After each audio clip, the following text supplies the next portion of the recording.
My name is Dustin Dopsa, and I play in a band called Final Thought.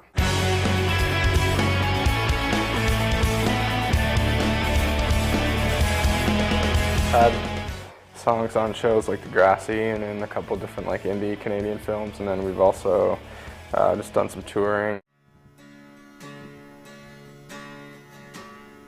I don't know, when I was like in grade school, basically as soon as I started playing guitar, I kind of wanted to start recording myself. I'd never really thought about it too much. It was just kind of like, okay, I want to play in a band, I need to kind of start recording sort of thing. So I remember buying my first like audio software or whatever at like Future Shop for like 50 bucks. It was super basic and like really terrible. You know, over the years I got just different programs and got better at it. And I just, I've just continued doing it. Well, I guess the first thing obviously is the price point.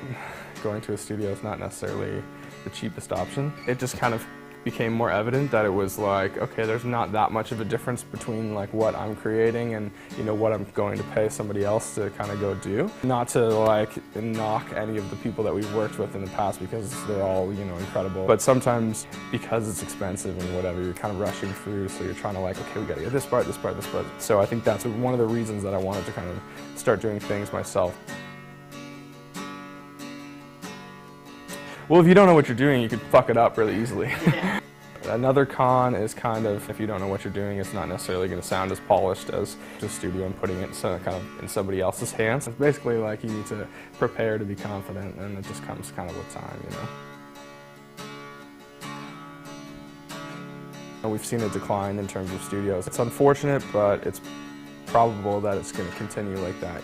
You can kind of manipulate sounds in just like a home computer, a lot better and more efficiently than you used to be able to when things first came out. I hope that, studios don't completely disappear, because I think there still is a place for them. Recently we started using like more home recording for the new record that we're doing and putting out in the spring. I've done everything for the most part myself here, which is kind of like a cool accomplishment and something that like I've always like wanted to do, but it's kind of nerve-wracking to put it in your own hands. I'm pretty excited about how it's turned out, so.